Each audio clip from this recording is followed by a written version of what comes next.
Es hora de ponernos al día con nuestros derechos. Por la vivienda digna, la recuperación justa y la justicia social, les damos la bienvenida a su programa Tus Derechos al Día. Bueno, gente, gracias por tenernos acá una vez más. Yo soy la licenciada Ariadna Michelle Godró, directora y fundadora de Ayuda Legal Puerto Rico, y estamos acá una vez más en Tus Derechos al Día, este espacio promovido, auspiciado por Ayuda Legal Puerto Rico y que tiene como objetivo que hablemos de distintos temas legales o de temas de política pública. Y estas últimas semanas nos hemos dedicado con mayor ahínco ciertamente al tema de las inscripciones. Esto lo estamos grabando el viernes 20 de septiembre, séptimo aniversario del paso del huracán María. Pero antes de entrar al tema que nos ocupa hoy, que es el paso del huracán María, la certeza, ¿verdad?, de que pues por ahora, mañana es el último día, 21 de septiembre, es el último día para el proceso de inscripción. No tenemos que ser adivinas que cuando esto salga vamos a saber que el proceso de inscripción pues posiblemente, lamentablemente, habrá corrido con múltiples escollos y barreras, las mismas que hemos visto de manera sostenida pues con las juntas de inscripción permanente o temporera que no dan abasto, ¿verdad?, después de los cierres sustanciales por parte de la Comisión Estatal de Elecciones, lo terrible que ha sido la incertidumbre todavía que no se pudo responder en una vista que se celebró esta semana, de hecho como un reclamo, y vamos a hablar un poquito de eso, de tanto el Partido Independentista puertorriqueño como el Movimiento Victoria Ciudadana, de extender el periodo de inscripción. Y en esa vista no se pudo responder la pregunta de qué va a pasar con la gente que entró en el proceso de ERE y que todavía no le ha llegado la respuesta sobre si se denegó, se rechazó, hay que enmendar, etcétera, etcétera. Así que ya cuando esto salga, ya ese proceso habrá culminado, si no es que se ha extendido. Ojalá y que se pueda extender, ¿verdad?, como corresponde, no solamente en derecho, pero también para la gente. Pero entonces ya nos encontraremos ya en una carrera franca hacia las elecciones, hacia los comicios del 5 de noviembre, donde quedará el proceso de evaluar las plataformas de todas las personas candidatas, evaluar las propuestas de los partidos, pero de nuevo, más que los partidos, las propuestas de las personas que quieren correr o quieren regresar a puestos oficiales, haciendo un llamado para un voto que hable no de miedo, que hable no de desinformación, que no hable de tradición, de costumbre, de herencia, de party, de quién va a ganar, para que sea un voto, ¿verdad?, que hable del futuro del país que queremos. Y pues, hablar del futuro del país que queremos en estos últimos años ha requerido que obligatoriamente miremos al huracán María como un punto de partida. Y es que de 7 años para acá nuestra historia ha sido un antes de María y un después de María, como si María fuera en muchos sentidos un tajo o una herida, ¿verdad?, que está ahí abierta en nuestra historia reciente como país. Y nosotras en Ayuda Legal Puerto Rico conmemoramos o saludamos muchos eventos hoy. El surgimiento de esta versión de Ayuda Legal Puerto Rico, la decisión consciente de acompañar personas a través de un proceso de desastre, la noción de que el desastre era político, el hecho de no parar, de responder, de seguir.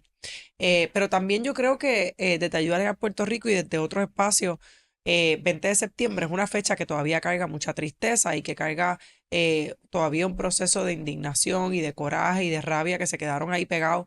Y a veces la gente dice, pues esa rabia ya la gente la sacó en el verano del 2019, pero esa rabia sigue ahí, ¿no? Y hemos visto evidencia de eso, como uno se conmueve, los memories que salen en las redes sociales, la canción que publicó Bad Bunny, ¿verdad?, en la víspera del huracán, en esas horas en las que ya 19 de septiembre estábamos esperando el huracán. Todas estas muestras que la gente poniendo las fotos de los zapatos vacíos, que fue aquel performance que hizo el compañero escritor y profesor Rafael Acevedo junto a Dari García, la diseñadora gráfica, y otras tantas personas frente al Capitolio, precisamente para evidenciar esas más de 4.000 vidas que se perdieron consecuencia del desastre, y el hecho de que todo el mundo, obviamente entendiendo que las crisis no afectan a todo el mundo por igual y las pérdidas de unos pues fueron mucho más sustanciales o quizás irreparables que otros, sí une o vincula a un tipo de pérdida colectiva donde pues es la pérdida del techo o es la pérdida del trabajo en aquel momento, o es la pérdida de alguien que murió, o es la pérdida de alguien que se tuvo que ir, o es la pérdida de literalmente la confianza en que alguien va a responder, de la respuesta. Y quiero decir eso, ¿verdad?, desde el inicio y quizás empezar desde ahí y hablar de todas las cosas buenas que tiene, pero no caer en romantizar o en el echarpalantismo de no darle espacio a lo pesado que puede ser este inicio de día y entender por qué para la gente cuando andamos por ahí. El 20 de septiembre sigue siendo un día en el que se pausa. Bueno, primero que nada, buenos días a todos y Saludos todas. cordiales, Gloria. Ha sido un día pesado, esos 20 de septiembre siempre lo son, hoy por otras razones, ¿verdad? Pero también relacionadas a estas circunstancias, ¿no? Y nada, número uno, extendiendo un saludo y número dos, un poco con el ánimo de discutir este trauma histórico que hemos tenido y que hemos sufrido. Trauma histórico entendido como una situación que le pasa a un país entero y que es un trauma que recibe una generación, pero que se sigue pasando de generación en generación porque afectó tanto que cambia la forma de pensar y de ser, como pueden ser las guerras, como pueden ser algún otro desastre, un terremoto, cambia la forma de pensar, cambia la forma en que la gente reacciona, que la gente piensa, que la gente se prepara, genera nuevos miedos, y ese trauma histórico que se pasa de generación en generación, tenemos que discutirlo y tenemos que hablarlo, porque en este caso del huracán María, no solamente pasó esa situación, sino que se ha ido extendiendo, ¿verdad? Con los años, un desastre no resuelto, nunca acabado, y siempre renovado con los apagones, con la falta de luz, con el revolú que se forma cuando una tormenta sale de África y ya estamos acá temblando, y de momento caen 2 gotas relacionadas a esa tormentita que está pasando cerca y se nos va la luz 2 semanas. Así que un poco para discutir eso, para hablar y para proponer también alternativas de cómo podemos manejar esta situación. Sí. Yo creo que tal vez Saludos cordiales, Verónica Ay, González. Verónica, saludos. Hola, buenas días, buenas tardes, lo que sea apropiado en el momento. Sí, y tal vez pensar la idea de que podemos votar el golpe 7 años después. Ese proceso yo creo que no ha pasado, no ha empezado, punto, porque no hemos tenido espacio para ello. Hay gente que todavía no tiene casa, María. Hay gente que después de que pudo salir, tal vez empezar a mejorar sus circunstancias después de María, todo se enfrentó a los terremotos, a la pandemia, al revolú político que causó el verano del 19, que tal vez fue un momento tal vez de liberación para algunas personas, pero también de incertidumbre, ¿no? Por muchas semanas de qué iba a pasar con nuestro sistema político. Y creo que no ha habido como que mucho espacio realmente para asumir lo que pasó y poder superarlo en términos no solo emocionales, sino sociales, porque todavía estamos viviendo con esa circunstancia. El proceso de recuperación, aunque nos guste pensar que ya se acabó o pensamos que ya se acabó porque el dinero está asignado, está recién empezando. Y eso no nos permite, por un lado, movernos en algunos sentidos, pero eso también implica lo precaria que es nuestra situación ante ese posible desastre, ese próximo evento. Y por eso que, no sé, pensaría yo que vivimos con el miedo de qué va a pasar con esa tormentita que está saliendo de África ahora. Y qué va a pasar, cómo va a reaccionar el gobierno, porque la mayoría de la gente está consciente, ¿verdad?, que no es lo mismo una tormenta tropical que un huracán categoría 4, pero no tiene la confianza de que el gobierno va a poder reaccionar a una tormenta tropical tampoco. Y eso tiene secuelas importantes. Sí, también yo creo que en la manera, en un momento hace varios años atrás, de hecho un año antes de María, hablábamos o comenzábamos a tener conversaciones de cómo la deuda constituía a la gente, esta idea de las generaciones que iban a nacer ya en la austeridad, estas generaciones que iban a nacer ya en los recortes, y hablábamos de que uno se constituye como endeudado. Y cuando quiero decir eso, ¿verdad? Las maneras de hablar, ¿no? Desde decir la casa es del banco, hasta decir lo debemos todo, hasta decir esa deuda pública es que la tenemos que pagar. ¿Te acuerdas cuando la gente repetía es que la tenemos que pagar? Porque si la cogimos la tenemos que pagar, ¿verdad? Uno repite muchas veces, asume los discursos del gobierno. Pues en una medida u otra pasó lo mismo con el proceso de María, ¿verdad? Nos empezamos a constituir, yo creo que no como sobrevivientes de un desastre, aunque yo todavía recuerdo estar con Rivera Torres, que no está hoy, y yo creo que semanas después de María y Verónica decir es que todo el mundo en esta isla es un sobreviviente y todos compartimos la experiencia de haber sobrevivido un desastre mayor, los que estamos, ¿verdad? Y es cierto, compartimos la experiencia de ser un sobreviviente con todas las diferencias sustanciales, claro, pero es un hecho. Y constituirnos, pero yo creo que constituirnos como en permanente estado de desastre, ¿no? Que va desde las linternas en el counter y la estufa de gas siempre pendiente, el tener siempre los tanquecitos verdes de gas o el tanquecito grande de gas, el comprar leche, comprar botellas de agua, el que todos tenemos un familiar que tiene más de 4 potes de cloro guardados, ¿verdad? Y yo pienso en mi mamá, los potes de cloro guardados y ¿verdad? Esas cosas, esa visión de la precariedad, de aguantar porque un día puede no haber porque en la experiencia muy cercana no hubo. Y yo creo que constituirnos en estado permanente de desastre tiene mucho que ver con el cansancio, porque, ¿verdad? En los animales, en la naturaleza, ese estado de desastre es todo el tiempo fight or flight, fight or flight. Es decir, estamos luchando, estamos escapando, luchando, escapando.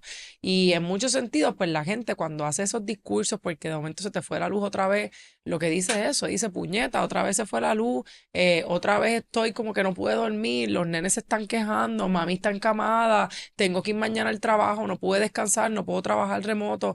La gente está constantemente en esa sensación, ¿verdad? Nosotros yo creo que somos un país donde necesitamos que una fuerza mayor nos diga, apaguen las luces, prendan el aire, acuéstense a dormir todo el mundo aquí en Puerto Rico por 8 horas y vamos a ver qué sale. Yo estoy segura que sale sustancialmente un mejor país. Yo creo que hay una sensación de cansancio colectivo, de que pues estamos irritables, inquietos y descontentos. Y una vez, y disculpa que te interrumpa, Sí, Ariana, ¿no? pero un poco a eso va, un poco me vincula a lo que decía González ahorita de lo que pensaba y de lo que pensamos que ya esa recuperación está, de ya que eso se acabó, de que vamos a pasar la página ya. Y un poco es el agotamiento, ¿verdad? El agotamiento de que nunca salimos y la gente está cansada porque sobre ese fuego se han construido otros nuevos distintos, ¿verdad? Porque seguimos teniendo las amenazas a nuestros recursos naturales, porque seguimos teniendo una situación de violencia de género descontrolada, porque seguimos teniendo tantas otras cosas que se están montando sobre ese desastre que ya vivimos por tantos años. Así que ese agotamiento me parece que es importante reconocerlo también y me alegra que desde Ayuda Legal lo hagamos, ¿verdad? Lo reconozcamos y sobre ello también trabajemos, ¿verdad? Y el propio agotamiento. Porque el país está cansado. El país está cansado y por ahí vienen las elecciones. Y el voto por cansancio, ¿verdad? Yo creo que a veces la gente piensa que el voto por cansancio puede tener el mismo efecto que un voto por castigo, pero yo no creo que es así. Yo creo que el voto por cansancio necesariamente, ¿verdad? O muchas veces se termina acomodando y eso es un peligro. También el voto por cansancio, la gente que está cansada, estamos muy faltos de fe. Y la muy falta de fe te provoca mucho escepticismo, de momento creer en todas estas promesas muy vanas, ¿no? Que deja el gobierno. Y yo creo que marcar el día, yo creo que no es incompatible hablar de esa tristeza o ese cansancio que está. Y esta mañana hablaba con alguien sobre eso, o sea, marcar ese corazón roto que yo creo que nos dejó a todas María en una versión u otra. Y entonces marcar también eso otro, ¿no? Que a pesar de eso, la gente sigue, ¿verdad? Y uno ve la esperanza de la gente y ve los chamacos haciendo las filas y ve a los viejos esperanzados y hablando de hacer otras cosas y ve al país siendo país a pesar del país. Y yo creo que no son incompatibles, pues ese lado de la tristeza y del corazón roto con el lado de la esperanza y entender que mutuamente son sensaciones, ¿verdad? Por ejemplo, hoy es un día jodido en muchos sentidos, pero nosotras desde Ayuda Legal Puerto Rico, yo claro que yo celebro que salimos a la calle, celebro que apostamos a esta otra manera de responder como abogada en medio del desastre, desde el desastre, con una estrategia y claro que lo celebro. Y en ese sentido el corazón roto y la esperanza coexisten y van ajustando cuentas y uno va, literalmente es como uno tiene de los bolsillos, ¿no? Y tú sabes cuando tú tienes 20 pesos y tú te coges prestado de un bolsillo para meter en el otro todo el tiempo, pues la esperanza y el corazón roto son así, los tienes en tus bolsillos y vas intercambiando y vas ajustando cuentas y llegando a un grado que no es ni de felicidad o optimismo insano, pero tampoco es de una tristeza absoluta y llegas como no a un happy medium, llegas a algo que lo mezclas, a un ajuste de cuenta. Y estamos en el momento del ajuste de cuenta. Y para mí es importante, ¿verdad? Que 7 años después, cuando veo esas fotos del coraje, toda la gente que ha puesto, cuando veo lo que puso anoche Bad Bunny con esa vela, y que todo el mundo entendiera, aunque la canción estuviera en mute, aunque fuera una imagen nada más, lo que quería decir alguien que pone una foto de una vela en la oscuridad un septiembre 19 casi de madrugada. Y que se nos erice la piel. Una vela en medio de la oscuridad. Y que a uno lo diga, ¿verdad? Y a mí se me forma un taco. Y tú decir, ese es el país. Y hacerlo en estos momentos desde un espacio de resistencia de cara a las elecciones, no por rabia, sino por un ajuste de cuentas que son cosas distintas. Y de momento, pues hablar un poco del saldo de la recuperación. Yo he dicho de manera sostenida, de eso fue este encuentro de este año, no el anterior. La recuperación justa que nosotras queríamos hace 7 años no va a ser. No, es imposible. No existe. La recuperación justa definida como ese proceso que integra a la gente, a las comunidades en la defensa para que sean parte de los procesos de recuperación, para atender sus necesidades y derechos humanos, eso no es posible. Porque que a ti te pongan un techo 7 años después de vivir sin techo no es una recuperación justa. Es un inicio de algún grado de reparación. Pero ya esa recuperación justa no existe. La recuperación justa tendría que ser entonces otra cosa que atendiera el desastre político también. Y nosotras hemos utilizado para hablar de ese desastre político un indicador particular que son los fondos de recuperación. Los fondos de recuperación que sí son federales, que no es que se los va a llevar Juan Dalmau cuando gane, ¿verdad? En el Colobu y el Chacti. Y ahora dicen que el mundo se acaba el 26 de noviembre del 2026, así que esto se acabó. De hecho, la fecha de expiración de los fondos CDBG, ¿no? No, 29. Ah, pues mira. 29. No se preocupen, chicos, en gastar. Esto se acabó vida, la ilusión se fue vieja y el tiempo es mi enemigo, decía, ¿verdad? Maestra Vida, de Rubén Blades. Pero sí creo que tenemos esos fondos como un indicador, en parte, ¿verdad? Porque es un dinero al que aporta la gente en Puerto Rico, en parte porque somos una colonia, en parte porque hay un proceso de reparaciones, en parte porque el gobierno federal está íntimamente ligado también a la no respuesta a un desastre en Puerto Rico, y esos fondos se han usado terriblemente. Sí. Digo, y añadiría ahí, porque es la cosa más común del mundo. La gente habla de los fondos federales como si fueran esta cosa especial en Estados Unidos. Y en todos los países del mundo tienen un sistema de mayor o menor de respuesta a desastre, que incluye incluso asistencia de otros países soberanos. Pero, ¿verdad? Y es parte del... Es importante decirlo, ¿verdad? No es una invención americana o una situación exclusivamente de Estados Unidos. El cómo se han utilizado, pues eso... la pregunta y de las pocas cosas que del proceso de recuperación es parte del debate político oficial, aunque la gente tal vez haya descartado parte del uso de esos fondos porque no han visto los resultados 7 años después. Los candidatos, las candidatas sí hacen referencia a los fondos, particularmente para hacer dos cosas. Uno, criticar cómo se han utilizado hasta ahora, que es algo que han hecho todos los candidatos a la gobernación de todos los partidos, y decir que ellos van a cambiar cómo lo van a hacer en el futuro. Eso, por supuesto, tiene algunos límites, ¿no? Gran parte aunque se han utilizado una cantidad bien pequeña de los fondos, cerca del 3% de los fondos, si los englobamos los CDBG-DR, los CDBG de mitigación, los fondos de energía, los fondos ASAR, casi nada se ha utilizado. Pero también ya hay un montón de cosas que están corriendo, hay proyectos que se están aprobando, hay contratos que se han ido firmando, y hemos dicho aquí antes, incluso proyectos de mitigación que realmente son proyectos que hemos tenido estancados por décadas, pero ahora hay fondos para correrlos, así que de ahí es que van a salir. Pienso por ejemplo en la extensión de la PR22, pienso en la extensión de la PR10, por dar ejemplos específicos. Son proyectos que llevan años, están en los programas de mitigación. Y si vamos a números, Verónica, particulares, pienso por ejemplo en estos datos de R3, ¿qué cosas te llaman la atención? Bueno, de los datos de R3 en tiempos recientes, yo creo que lo primero que a mí me llama la atención es el aumento en los vales de reubicación. En el último año, los vales de reubicación sobrepasaron las adjudicaciones que hay para reconstruir. Así que hay más gente que va a mudarse de su casa que la que le van a reconstruir su Pero casa. sin embargo, las reubicaciones son mucho más lentas. Las reubicaciones han sido más lentas, ha sido más difícil. Yo creo que la queja que más frecuentemente nosotros escuchamos de las personas a las que nosotros acompañamos es que no tengo, tengo un voucher para comprar una casa, me quieren dar un voucher de reubicación de la casa y no hay casas disponibles.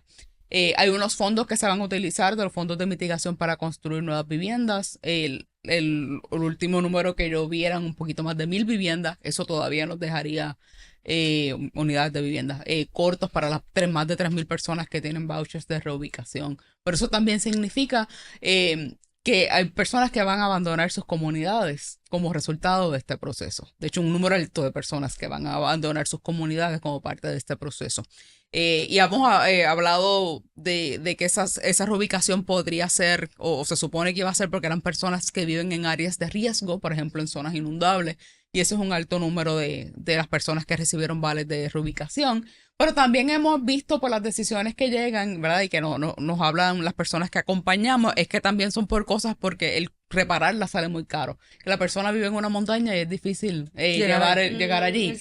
Tal vez la finca es muy pequeña para que quepa la casa modelo que ellos habían diseñado. Así que por razones que son ajenas, digamos, al riesgo real que la persona estaba viviendo. Y que tienen van a más tener. que ver con el diseño del programa, ¿no? Y un poco, ¿verdad? En estos 7 años que la gente entienda que una de las razones para usar este programa indicador no solamente es porque se convirtió en el programa emblemático en los temas de vivienda, sino porque este programa ha recogido gran parte de la sintomatología de lo que es el desastre después del desastre. Aquí las restricciones que se pusieron fueron autoimpuestas, Casi la todo, mayoría. sí. La mayoría. Restricciones. Nadie tenía título en FEMA. Se le denegó a 77,000 familias la asistencia según el National Low Income Housing Coalition. Logramos eliminar esa restricción. No solamente para Puerto Rico, para todo Estados Unidos. Se hizo aquí en nuestra oficina. De repente vienen los fondos CDBG, viene el Departamento de la Vivienda y dice, oye, tengo una gran idea. Para hacer esto más accesible, voy a requerir título de propiedad, aunque no me lo pide la ley federal, y se autoimpone la restricción. Crea un programa, el programa de autorización de títulos, para poner a la gente durante meses, años quizás en procesos de títulos que van a cuentagotas, que son lentos, que no funcionan y que no tienen nada que ver con la asistencia para el desastre. ¿Tardamos cuánto tiempo en eliminar esa barrera? 2 años, 3. 3 años en eliminar esa barrera. Fondos de recuperación para Puerto Rico, isla en el Caribe, hasta el propio Trump dijo, surrounded by water, big water, ¿verdad? Pues estamos rodeados de agua. Cambio climático, aumento en el nivel del mar, inundaciones, toda la cosa. Y Puerto Rico, nuestro fondo CDBG, el Departamento de la Vivienda, se autoimpone lo que era la restricción más grande en la historia de los fondos de CDBG, ¿verdad? Como nos decía la compañera Marion McFadden en aquel momento, que era que no se podía reparar en zonas inundables, ni reparar ni reconstruir en zonas inundables. Pues sin títulos ni inundables ni en deslizamiento, pues te deja un 0% de personas, ¿no? Pero a pesar, entonces un programa R3 que ya había cerrado, que se abre en el clandestinaje de la noche, en un intento desesperado de Ricardo Rosselló de aguantar las hordas que se le estaban formando, y lo digo hordas en el sentido de cómo el gobierno lo caracterizó, pero los grupos de personas, las masas de personas agrupándose frente a Fortaleza en ese verano del 2019 por un chat donde se burlaban de los muertos, él tratando de decir, pero para aquí porque mira este programa brutal que yo tengo para desastres, sin pensar, sin planificar, un desastre. Y hemos tenido 3 secretarios de vivienda. De hecho, ayer escuchaba en la vista uno de los, creo que era uno de los abogados, no me acuerdo ahora mismo si era el abogado de, no me acuerdo si era, no me acuerdo de qué abogado era, pero uno de los abogados habló de, pues venimos de tiempos de desastres, incluso sacaron un gobernador, tuvimos una semana con 2 gobernadores. Eso ha sido el país y ese ha sido el contexto de estos procesos de desastre. Medidas autoimpuestas, un caos político central, la no participación de los municipios que con sus luces y sombras son el gobierno más cercano a la gente, la secuencia de desastres y también la falta de planificación, como si después de María la idea hubiese sido que jamás iba a venir ninguno desastre, así que no había que planificar, los chavos que se fueron a Foundation for Puerto Rico, que todavía no sabemos qué pasó con ese dinero, la infraestructura que fueron realmente proyectos reciclados que se habían dado en promesa, bajo título 5 de promesa para hacer proyectos críticos bajo la Junta de Control Fiscal, que a su vez eran reciclados de las administraciones, de las cosas que se quedaron pendientes en las administraciones previas a la administración de Ricardo Rosselló. Y en este mejunje la gente pilla. Y en ese sentido se parece mucho a todo el resto de lo que está pasando en el país, y por eso seguir mirando el programa R3 para decir, aquí el problema no es la falta de dinero.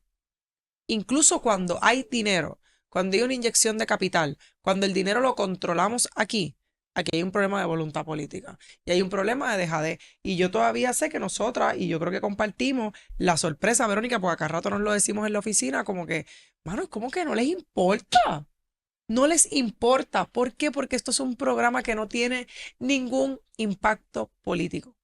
Se apuesta al olvido de la gente y yo creo que por eso es importante tanto la cuestión de la conmemoración.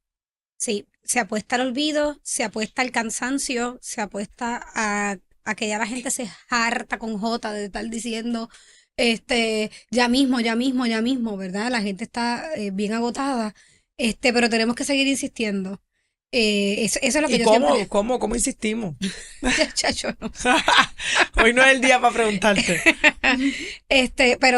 Pero seguimos, esos proyectos y cómo se han manejado generan tantas preguntas, ¿verdad? Y cómo se van a seguir manejando genera tanta pregunta, y lo que vemos es una falta de planificación a nivel general, ¿verdad?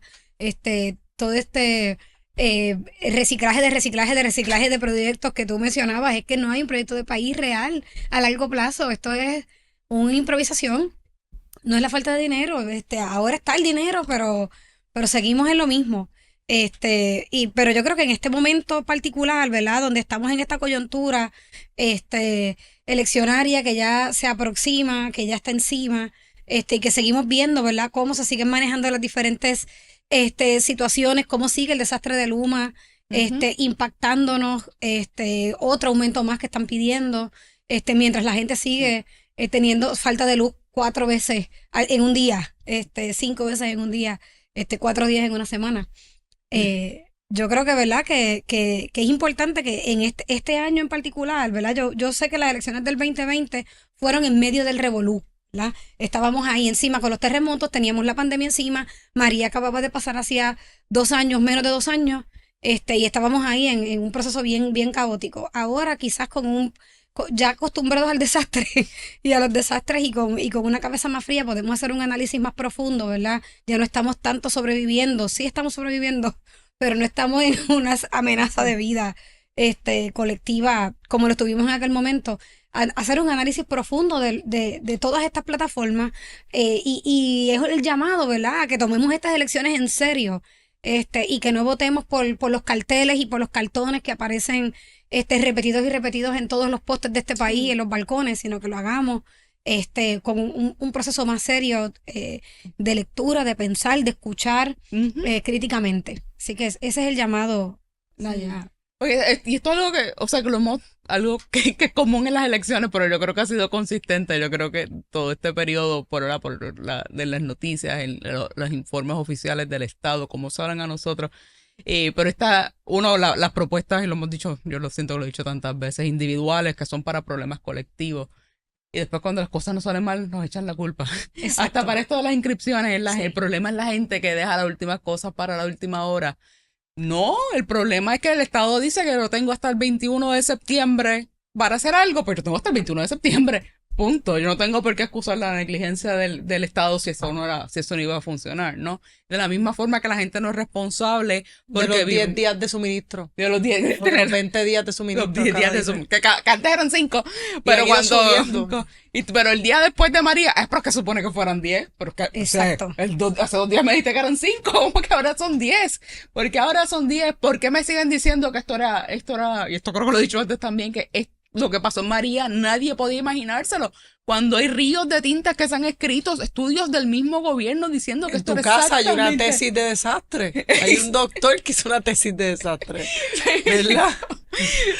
Y comparándolo con el de 1928, los paralelos son preocupantes para otra conversación, pero informes del propio gobierno diciendo que esto es exactamente lo que va a pasar. Y aún así no dice que esto no había forma de preverlo, porque la expectativa siempre, o sea, la carga siempre cae sobre nosotros y no sobre la gente que en efecto es responsable de asegurarse que estas cosas pasen.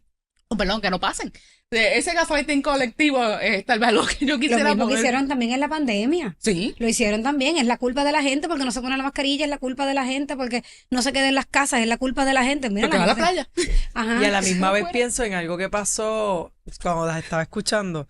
Pensé que a veces en medio de todo esto, porque es un proceso de olvido, pero también de que la gente olvide las instancias de poder, que a veces son bien grandes y bien evidentes, como aquellos comedores comunitarios después de María, como el verano del 2019, pero a veces son cosas que se logran a través de la cotidianidad popular. Y pienso, ¿se acuerdan cuando salió esa campaña de haciendo que las cosas pasen? Y duró como 2 semanas, porque la gente empezó a poner fotos de los escombros, claro, fotos de las cosas. ¿Se acuerdan cuando Puerto Rico se atrasó la presentación de la declaración de desastre mayor y los candidatos que ahora son candidatos de momento estaban en fotos así mirando las estructuras por debajo y era porque ellos querían ir a cogerse fotos? ¿Se acuerdan cuando sacaron las cajas de agua, los vagones llenos de agua para ponerles stickers de candidatos? Y la gente no olvida eso, ¿verdad? Se nos acaba el tiempo. Yo creo que el aniversario de María debe ser también un periodo para mirarnos. Y no basta decir mirarnos y pensar que todavía estamos aquí, ¿verdad? Porque no, la alternativa es el funeral, ¿verdad? Eso no puede ser un logro no haber muerto hoy. Creo yo, ¿verdad? En general. Verónica piensa que quizás sí. Yo difiero. Ahí va el optimismo contra la vida, contra la biología. Yo no creo, ¿verdad?, que solamente el logro es un día más de vida. en el sentido muy biológico, no de respirar. Yo creo que hay un logro en permanecer políticamente en el país. Uno puede estar aquí y no estar aquí. Es como cuando tú estás en una reunión y tu cabeza no está ahí. Nos pasa a todas todos los días, o estás en clase y tu cabeza no está ahí, o tu cuerpo está en el gimnasio pero tu cabeza no está ahí. Y poder conciliar, permanecer en esa dualidad cuerpo-cabeza, voluntad política, y querer hacer algo, es un milagro, mano. Es literalmente un milagro. Milagro en el sentido de lo inexplicable. Es, ¿verdad? Decía Julio Cortázar que de todas las emociones humanas la más importante era la esperanza porque era la vida misma resistiéndose. Y yo creo que sí. ¿Qué es eso? Estamos insistiendo en el país, en nosotras mismas como país. Y yo creo que eso es una buena cosa. Que se traduzca a las elecciones. Esa es la esperanza, ¿no? Y yo creo que lo que ha pasado en estas últimas horas con el aniversario de María, el hecho de que en este aniversario de María el tema sea el cambio en los procesos electorales, hay algo bueno que está pasando, ¿verdad? Así que vamos a ver, gente, gracias por apoyarnos, gracias a Webnéticos por el espacio, gracias a Wilton por escucharnos y gracias también a Aeronet que hace el internet de este espacio posible. Chao, chao.